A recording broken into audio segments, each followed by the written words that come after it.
weeks ago at our Dallas Open in Standard. He and brother Andrew both playing as the Gurus on Grixis Death Shadow this weekend. He's finding himself in game 2, down a game to Dakotah Cotton on Affinity.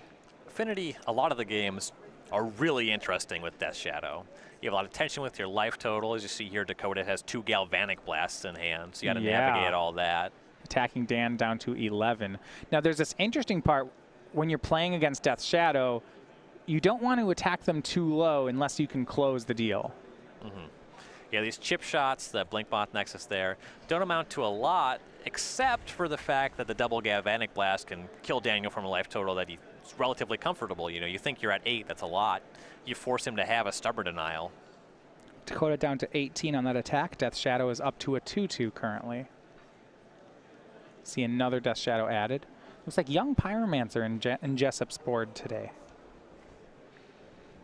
Frequently you see that coming in matchups where you expect your opponent to have a lot of good answers to your shadows. Yeah. Jessup with 3 shadows.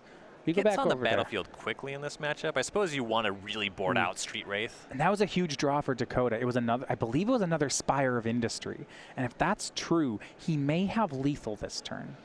It looks like Animate, Blinkmoth Nexus. You have Signal Pest, Ornithopter. Those attack for 3 total.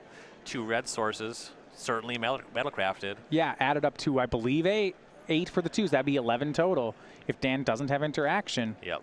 A Fatal Push would buy him a turn at least. Stubborn Denial would counter one of the Galvanic Blasts. Well, that's the danger, right? If you make that play and then you go for 2 Galvanic Blasts and the first one resolves and then the second one gets Stubborn Denialed, Dan has 21 power worth of Death Shadows. Yep. We call that lethal where I'm from. Will Dakotah take the risk is the question. Here's the swing. I think he is. Battle Cry trigger. 2 from the Blinkmoth, 1 from the Ornithopter. Dan's at 8.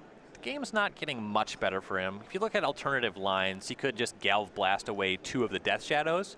He's still facing down 1, though, and his clock is pretty anemic once he's out of blasts. Is he going to pull the trigger? I like it. 1 blast. Dan's at 4, and the second one, is it going to work? It does. Dakotah Cotton is your winner, 2-0. I like it. I think that the game gets a lot worse for him from that position the longer it goes. Yeah. If there were 2 shadows, then you can start thinking of just blasting both the shadows. Well, I think one of the things he wants to consider is if he's going to go for the lethal burn, does he want